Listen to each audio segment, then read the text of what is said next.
It's my honor to introduce to you the Speaker of the House. What are you, crazy? You want to go home and eat a bag of this tonight?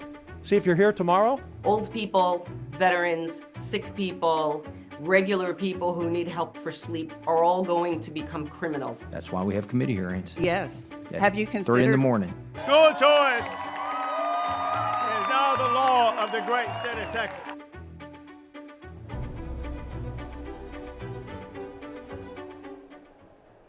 Welcome to In-Depth Inside, live at the Texas State Capitol, Sine Die. Thanks for joining us. I'm Will Dupree. Now, just in the last few minutes, we're seeing a flurry of activity back behind me here because the legislature finally let out for the final day of the 89th regular legislative session.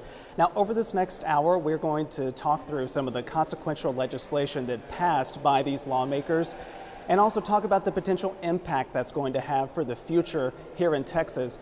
But first, the fate of some of the bills came down to the wire today on this last day of session. Governor Greg Abbott held a bill signing in San Antonio today to create the Texas Cyber Command. He says it will safeguard the state's vital infrastructure and government agencies from attacks. It focuses on education, research, and both proactive and reactive strategies for addressing cybersecurity threats.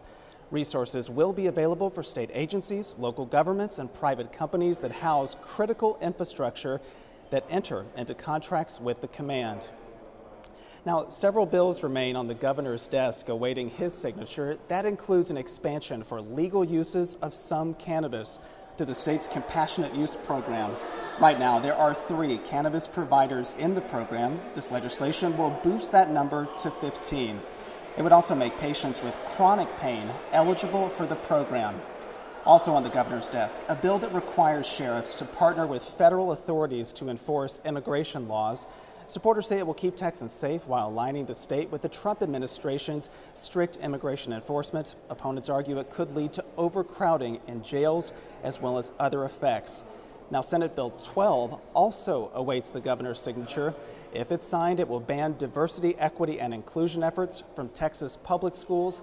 That legislation would also ban student clubs based around sexual orientation, ban public schools from helping students with social transitioning, and allow parents to inspect what library books their children have checked out. And just a few moments ago, we have some breaking news here. House members voted on a pay raise for Texas judges. Their salary will go up from $140,000 to $175,000. That legislation now also heads to Governor Greg Abbott's desk for approval.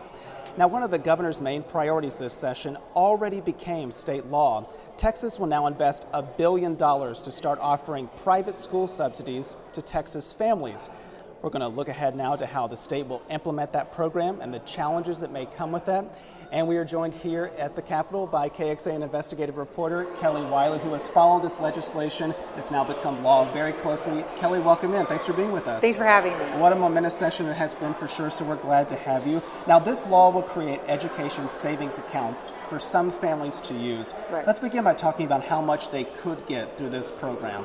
Right, so participating students would be able to get around $11,000 to put towards education expenses. And this could be for a private tutor, this could be for transportation fees. It could also be, and I think a lot of attention has been more paid to the fact that it can be used on private school tuition.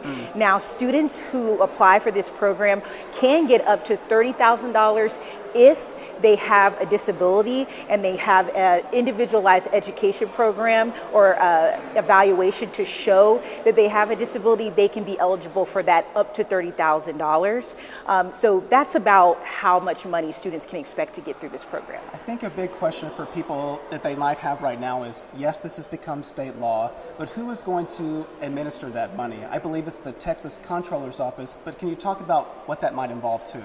Right, so the first thing to know is it's not as if this program is starting right now. Right. We're expecting the application of this program to be seen around 2026-27 school year. That's what the lawmakers have laid out here. And you're right, that the Comptroller's Office would be responsible for the administration of this ESA program. The biggest thing that the Comptroller's Office has to do is find vendors. up to 5 vendors that would be in charge of processing the applications. They would be in charge of looking over those individualized education programs to assess whether or not a student is eligible for that higher ESA amount. They would also have to figure out how much money they would need every biennium, every 2 years, in order to administer this program and give the money and set up these education savings accounts for those students. They also have some rulemaking that they have to figure out. The law is pretty detailed, but there's also, the devil's in the details. Right. They have to figure out the smaller pieces of this application that parents will have to deal with ultimately. Of course, that means there is still so much more to comb through with this, but what happens if this program maybe gets more applications than they have spots available or even funding? So the way that this bill, the way this law is written out is that if they have more applications than they have dollars or they have spots, it moves to a lottery system. And that lottery system, though, does have priority built within it. So first, the law says that siblings of participating students should get priority, but then it also says that there should be priority given to students with disabilities and priority given to students who have a household income at or below 500% of the poverty level. So that's kind of how those priority levels will be worked in. But that just says who would get kind of first whack at this program. It's important to remember that the participating private entities, these schools, the private tutors, they would still ultimately get to choose who they accept into their program. So that's another element that we'll have to see how that pans out. So during this session, there were 2 competing education giant policies that were making their way through the Texas Capitol this session. One was the ESAs, we just covered that, but another one was to pump more money into public schools here in Texas. It was often called the Texas two-step for shorthand around people here at the Capitol. Talk about the impact that's going to have, maybe even specifically for special education, because that's been a focus for many of these lawmakers. Absolutely. Well, we've been reporting on this for a long time, that school districts have been waiting years to see an increase in the basic allotment, increase in the state funding that they get per student in order to keep up with inflation, right? There's been a pandemic that's gone on since the last time they saw an increase in that basic allotment. So we're seeing the school districts at a point where they are really needing this money. So on the one hand, the schools didn't get the increase that they wanted, but they got a huge increase. A large billions of dollars that will be pumped into public schools. Now, the basic allotment has increased $55 per student. We know that the districts wanted it to increase $1,000 per student. However, the way this bill is set up is that it's injecting money in other ways, right? A $4 billion increase going specifically to teacher pay. And you mentioned special education. This is where the ESA bill and the school funding bill overlap, right? So the ESA bill has a special way that that parents will be able to determine or be able to show that their student has a disability and needs that higher ESA amount, and that's going to be through getting an evaluation from their public school district. They will have to do that, and that's how they would get that individualized education plan. And what this funding bill does is it allocates a certain amount of money to the school district for every evaluation they do, because we know that the school districts are anticipating a surge in evaluation requests, not only because they've already been seeing an increase in more people wanting special education evaluations, but now there's an incentive tied to it, right? Now these parents or these students could be eligible for more funding or get more money in their ESA if they have this proof that their student has a disability. So this provision in the school funding bill that gives that money to school districts is something that they've really been requesting in order to deal with that anticipated surge. Well, we will be following the impacts of not only that extra funding going into public schools, but also those private school subsidies that will become law and become available for families out there. But KXAN investigative reporter Kelly Wiley, we appreciate you and your reporting throughout this entire session. Thank you for being with us today to catch us up a little bit. Thank you for having me.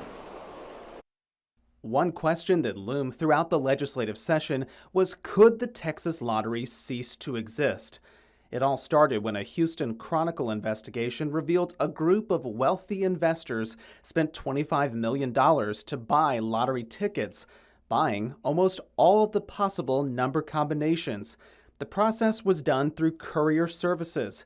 They allow Texans to buy lottery tickets from the comfort of their couch using an app. Is buying $25 million of $1 tickets a sign of money laundering? Yes or no? I can't answer that question.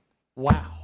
Just days after that hearing, the 5th largest jackpot in the history of Lotto Texas was sold in Austin through the lottery app Jackpocket.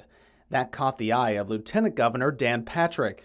Let me just say it is a hard line. Couriers have to go because it violates the spirit of the law. I don't care what kind of changes they want to make.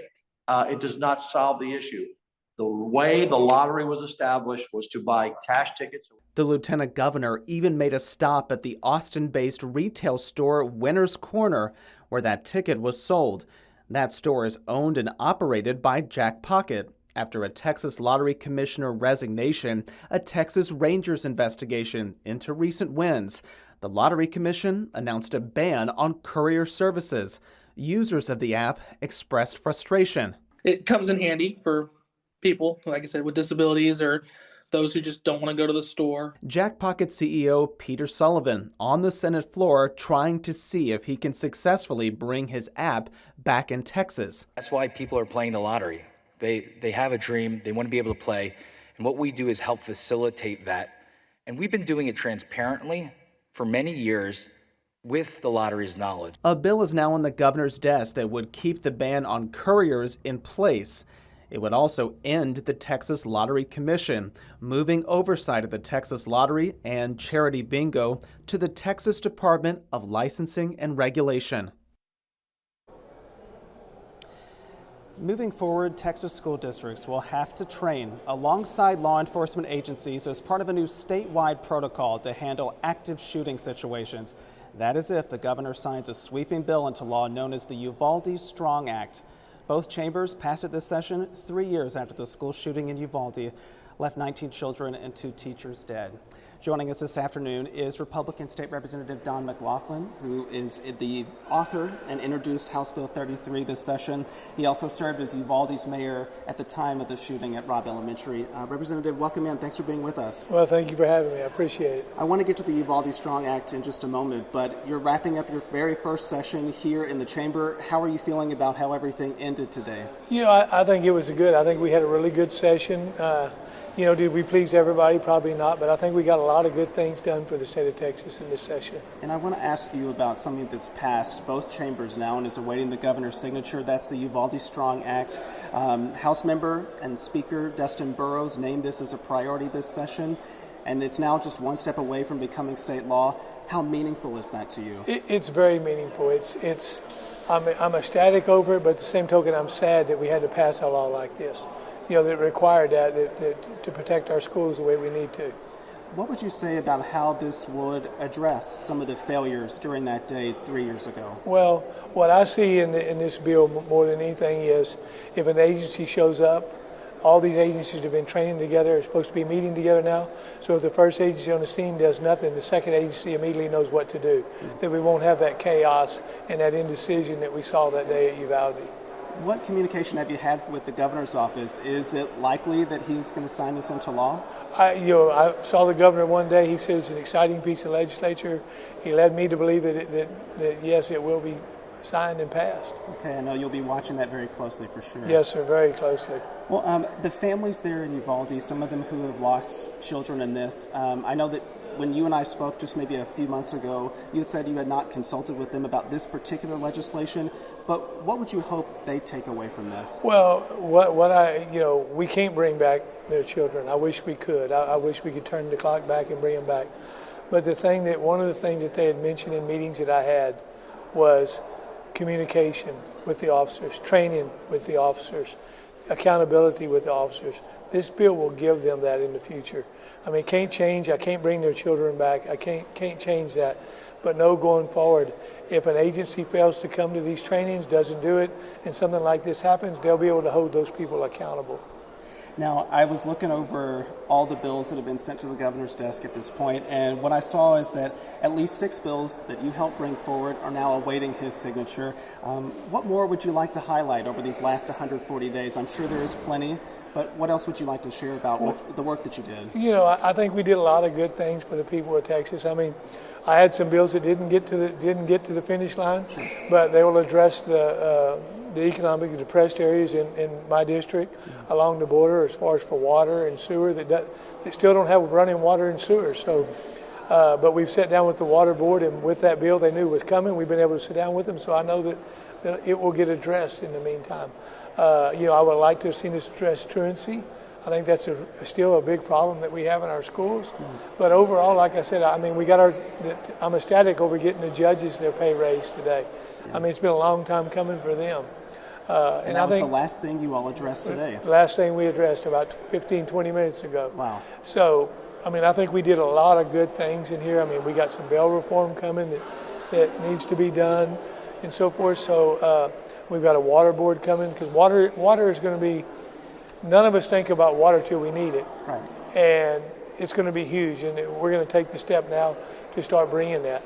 I know there's a lot of people mad about over the movie business coming here. I'm excited about that too. That will bring a lot of jobs here if it comes here. A lot of jobs. If you look at what we're spending, what they'll bring, they will bring more than what we put out. Well, Representative, I wish we could spend more time talking about this, but I appreciate you taking the time after such a not only busy session, but a very busy day, wrapping everything up. I hope you get some rest after this. Well, I got plenty of time to rest now. But thank you again for joining us. We appreciate it. Well, thank you. I really appreciate it. I appreciate y'all taking the time to follow up on this story. Absolutely. Welcome back, everybody. Texas lawmakers advanced a bill to ban consumable products with hemp-derived THC. Now it's up to Governor Greg Abbott to decide whether that bill will become state law. Joining us, who's been following all of this all along, is KXAN's Capitol correspondent Adam Schwager. Adam, welcome in. How does it feel to be at the end of your first session, too? It's wild. It's kind of a surreal feeling. I don't know what to do without checking what bills are going to be up, so I guess we'll just have to see how we roll with it. And direct attention somewhere else, I would imagine. Exactly. Well, over the last 5 days, we have seen so many dueling news conferences about this very issue, this ban potentially on all THC products in the state. What are both sides saying about this? Yeah, last Wednesday, the Lieutenant Governor held an impromptu press conference without telling people what the topic was going to be, and he unveiled a bunch of consumable hemp products, snacks and drinks, and pardon me. One of the concerns that he has is saying that this stuff is dangerous. He feels it's unregulated. He constantly held up these baggies of consumable THC snacks and said, you don't know what's in these, why would you want them? Now on the other side, we had a press conference this morning from the companies who produce those snacks, those drinks, and they're saying, well, it's on the label in the bill that you guys passed 6 years ago. This is explicitly what you called for. There's arguments on the Senate side that this was a loophole. The hemp producers are saying, no, this is something that you actively chose to let us do, and you have been regulating us, you have been requiring us to test our products, to put our ingredients on the label. So they're confused, and at this point, with it passed the legislature, they're just going straight to the governor and saying, we want this vetoed. So there's a lot of voices directed at the governor right now because he has not made it clear which side he stands on this particular bill. How long does he have to decide whether he wants to sign it or veto it? Yeah, he's been quiet on this issue, to say the least, and there's no reason for him to really talk about it yet to this point because he has 20 days from the end of session. So June 22nd, that's the day we'll have to make that decision, either veto it, sign it, or if he leaves it unsigned, it goes into law anyway. But it doesn't make much sense for him to talk about it because there's still other things that the legislature can pass, and now he can talk more candidly, decide to sign it or veto it without fear of any retribution coming in forms of other bills that could or couldn't get passed, because now everything is through the legislature. Unless we have a special session, this is all the laws all the bills you're going to see sent to his desk for the next year and a half, the remainder of his term until he runs for re-election. So it'll be very interesting. I know he was in San Antonio earlier today doing a bill signing. He's going to be just announced in Houston tomorrow, signing some of those bail reform measures. So it'll be interesting to see if he said anything today to any questions about it, if he says anything tomorrow to potential questions that might be asked. So it's really up in the air here, and it's something that a lot of people are looking for because that's a whole industry that rests with the stroke of his pen. Certainly could be impacted for sure. So Adam, we appreciate you again being with us and for following all that legislation as well as so many other things that are happening in this building through these last 140 days. Thanks again for being with us. Yeah, thanks for having me as always. Back everybody to In-Depth Inside Live at the Texas Capitol Sine Die. I'm Will Dupree.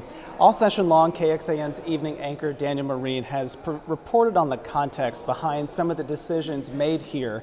And he's shared perspective on how those decisions affect all Texans. He's joining us now with another installment of Capitol Context. Not all legislation ends at the governor's desk. Some needs approval from voters because they require amendments to the state's constitution. And this year, after 288 proposals, lawmakers are asking you to vote on more than a dozen amendments. And they touch on everything from property taxes to parental rights and health care. So here's some context on a few of the key proposals. First up, property tax cuts. Senate Joint Resolution number 2 will ask voters to okay an increase in the homestead exemption, taking it from $100,000 to $140,000. Now, this is pretty bipartisan. It passed both chambers unanimously. SJR 37 has to do with voting. This would amend the Constitution to say persons who are not citizens of the United States cannot vote. Now, those in favor say this is about election security and integrity, while Democrats have called this political grandstanding by Republicans, since federal rules already say non-U.S. citizens cannot vote in federal, state, and some local elections. Now, jumping over to health care, SJR 3 would use $3 billion from the state's general fund to create the Dementia Prevention and Research Institute of Texas. Now, this too had broad support from both parties.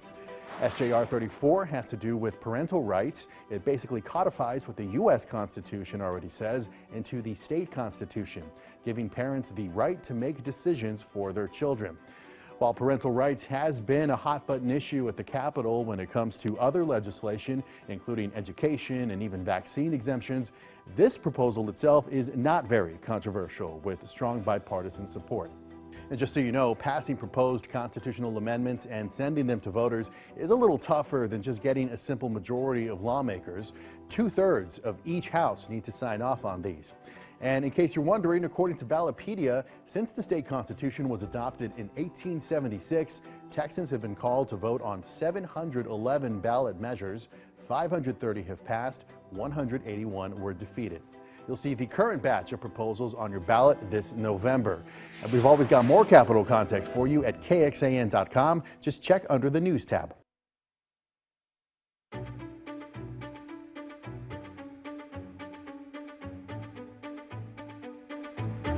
Welcome back, everybody. House Speaker Dustin Burrows is wrapping up his first session presiding over the Texas House, and our guest here this afternoon is wrapping up her first session as a state representative. At last check, there were at least 11 bills with her name on them awaiting the governor's signature, and another 5 laws that will take effect here in Texas that she either co-authored or co-sponsored. So here with us today to talk about her work this session and what lies ahead is Democratic State Representative Lauren Ashley Simmons from Houston. Representative, welcome in. Thank you for being here. Thank you so much for having me. It feels like we have come such a long way since our very first conversation and interview together. I think that was in 2023 when you first announced your primary. So there has been a big journey to get here. And I want to also say congratulations because the Democratic caucus and the House today named Representative Simmons as the Freshman Member of the Year. How big of a surprise was that? How did that feel? I was, you know what, honestly, I was so surprised because even though we were a small freshman class of Democrats, it was only 6 of us, I felt like we were, like I said in my speech, we were small but mighty. And so, it's that saying of iron sharpens iron. I would not have had the session I had without coming in with such a strong and robust group. So to receive that honor just meant the world to me. I really I couldn't believe it. Like, I was like, I hear my name, but they can't be talking about me. It's not settling in just It's yet. not settling in yet. Okay. Well, I mentioned some of what I would imagine are some of the accomplishments for you this particular session. Put that into context for us, though. How would you describe all that unfolded and happened these last 140 days? You know what? I think what has always been the most interesting thing about our legislature, because we're such a large state. If you look at our economy, we are larger than we're the 8th largest, economy in the world. And so to know that we conduct business on a biennium every 2 years for 140 days. As an advocate, I've been in the Capitol, I've, talked to my legislators, but I did not know what that marathon really meant.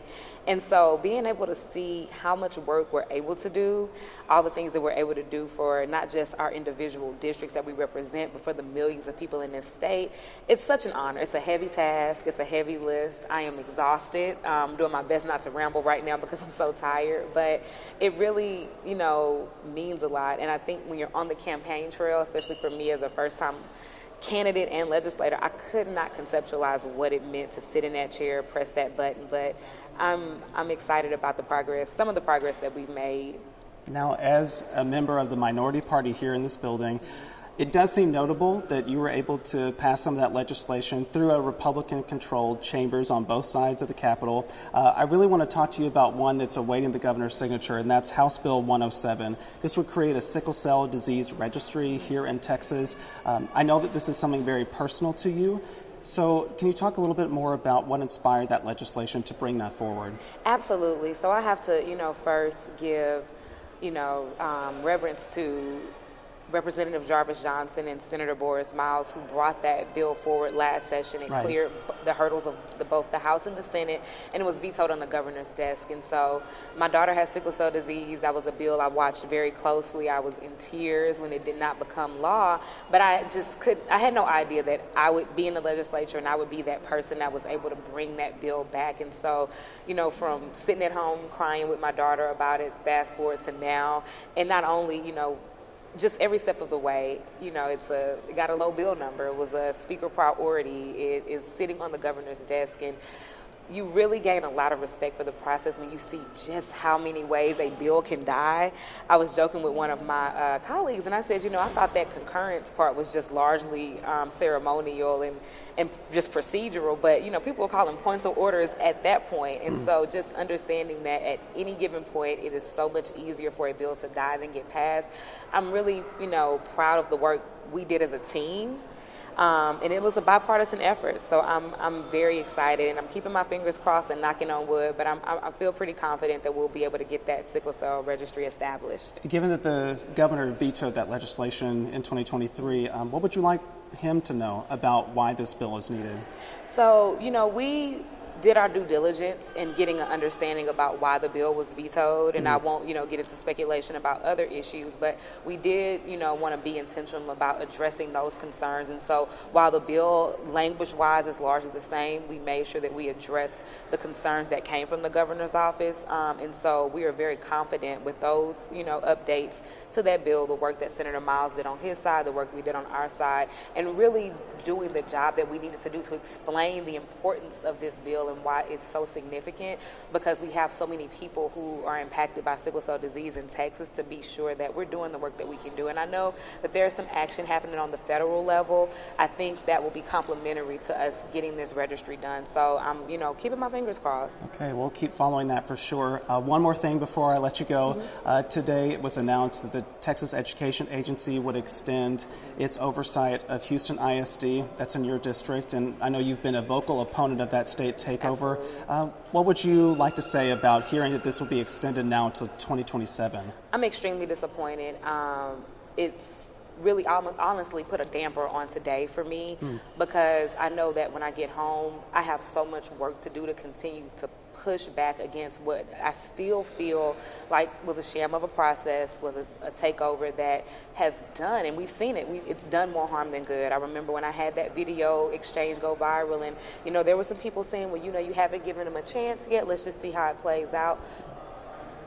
We're looking at it, right? Mass exodus of teachers. We have students leaving the district left and right. And then when you couple that with, this really bad piece of legislation, the voucher bill that we've just passed, we're really going to see just some real, in my opinion, harm being done to the largest school district in Texas. And so I stand in the same position that I stood in then. I'm a vocal opponent. I'm not sure if you've seen it, but Senator Molly Cook released a statement today that many of us signed on to. It was a bicameral, kind of hand slapping, because we are not happy. There has been very little collaboration between the elected officials in Houston about what the progress is, what's going on. And so I'm still going to be a very vocal opponent, but I'm going to use a little bit of my official capacity to really kind of get a better understanding of what do we need to do to get our district back.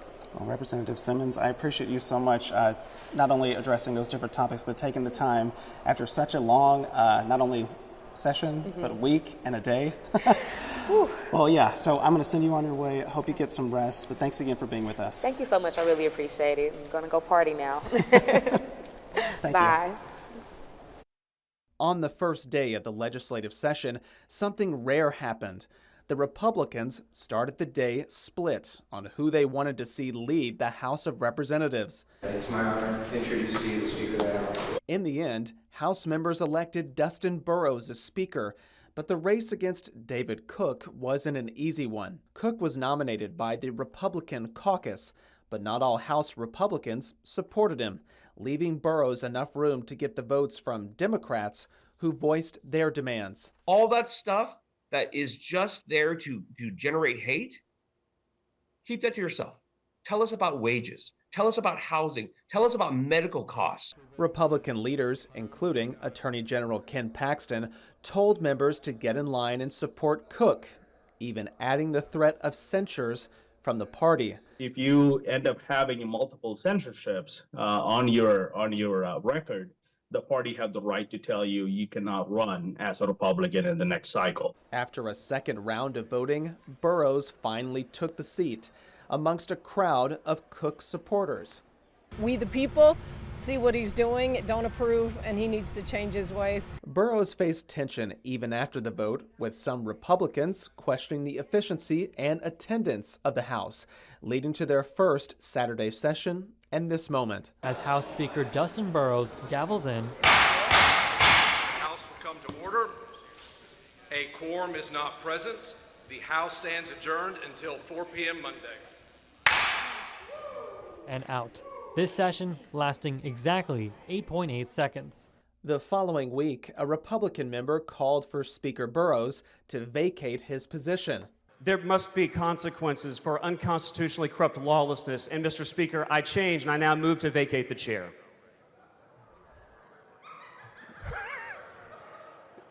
You are not recognized even on April Fool's Day, Mr. Harrison. The tension led to a vote to remove the Speaker, but House members overwhelmingly backed Burrows, voting 141-2 to keep him as Speaker.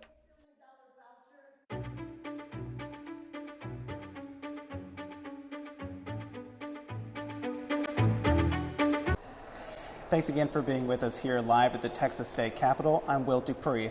Now, this session, lawmakers filed around 50 bills either sparked by or following KXAN investigations on a wide range of topics from schools and healthcare to criminal justice and even constitutional law. KXAN investigator Josh Hinkle is here to talk about the bills that have now advanced to the governor's desk. We've had a lot to track, right? You just said 50. Yes, that's quite a few. We've tried to keep up with all of them during the session for you. Luckily, some of them have kind of filtered out, so we've been able to see what's happened with them. Two bills that did relate to the state's do not hire registries did make it to the governor. He's already signed SB 1437 into law, allowing the Texas Juvenile Justice Department to designate former employees or volunteers permanently ineligible for certification if they engage in conduct that threatens juvenile safety. The other he's expected to sign is SB 571, which expands the Texas Education Agency's authority to investigate volunteers and third-party contractors who work on school campuses and are accused of misconduct. Now, part of Senate Bill 1, the budget bill sent to the governor, includes a change to the state's Crime Victims Compensation Fund, which pays victims and their loved ones for recovery costs and other things like funeral expenses. It requires the Attorney General's office, which manages the fund, to give a more accurate picture of how quickly victims are paid and how well the program is working. After we discovered a flawed data formula was showing a much shorter wait time, which was actually, on average, up to 8 months for a payment. The new law now aims to have that happen in under 90 days if it goes through. Another bill signed by the governor that will impact the Attorney General's office again is SB 1403, dealing with the agency's Child Support Division. It allows the AG to speed up procedures to cut down on unnecessary delays in delivering child support payments. The agency will also now be able to get information directly to families at courthouses and on the AG's website. And a measure pushing Botox patient safety and transparency did make it to the governor's desk, but it won't be moving forward into law because he vetoed it today. Senate Bill 378 aimed to prohibit barbers, cosmetologists, and estheticians from administering Botox and other injectables unless they were licensed or authorized to give the shots. It also would have given the Texas Department of Licensing and Regulation more disciplinary authority over those professionals. And in his veto, the first, might I mention, of a Senate bill this session, Governor Abbott called the measure unnecessary and overly burdensome for business in Texas. Okay, so thanks for catching us up with that. But speaking of patient safety, there was another bill sparked, excuse me, there was another bill sparked by some of your investigations about hospital security. What was the update about that? Well, you might have heard us use the word bollard this session a little bit if you've seen any of our KXAN investigations. Yes, this was called the Bollard Bill, and what it really did was aim to require security barriers at all entrances to hospitals statewide. The bill was filed after our coverage of a deadly crash into an Austin ER last year, which led to a local law here in Austin requiring those security devices at all new hospitals in the city. The bill, however, met heavy resistance from the Texas Hospital Association, largely over costs, even as lawmakers used our team's data to show the frequency of these kinds of crashes into medical centers. We've now tracked more than 580 in the last decade nationwide, many of those right here in Texas, but the author of SB 660 says he plans to refile next session. Another medical-related bill sparked by our reporting would have expanded the use of medical examiners for death investigations in more counties across Texas. It came after we revealed most counties don't have medical examiners, doctors trained for that very purpose, and instead rely on elected justices of the peace who have little expertise in this area. Now, SB 1370 did die, along with many other bills, at a midnight House deadline last week, just one step away from the governor's desk, but its sponsor tells us he plans to call for an interim charge to study how to attract more doctors with this expertise to fill the growing need in Texas ahead of the next session. Also looking ahead to next session, the author of House Bill 1738 says he plans to refile his legislation that aimed to repeal the state's unconstitutional ban on homosexual conduct. Our analysis shows since the 1980s, there have been at least 60 attempts to do just that, most of those since the U.S. Supreme Court's 2003 ruling struck down the law as unenforceable. HB 1738, which was filed after our outlaw investigation, made it further in the legislative process than any of those past bills. Critics say leaving the old law on the books allows for police and policymakers' misinterpretation of it. And I must say that many of these bills that we've been talking about today and that we've tracked through this session came because of tips that viewers at home sent us. So if you think you have something that we should investigate that should come before the legislature next session, send us an email at reportit@kxan.com. Absolutely. Well, you all can read more about that on our website in the investigative section of kxan.com. We'll be right back after this. If you missed any part of our show and want to track bills past this session, we'll have that on KXAN.com. Just click onto this story. You can also download our free KXAN Plus app available for Apple TV, Amazon Fire TV, and Roku. That's where you'll find some encore streams of this special broadcast from the Capitol from 7 to 9 tonight. Thanks again for joining us for In-Depth Insight live at the Texas Capitol Sine Die. Enjoy your afternoon. Take care.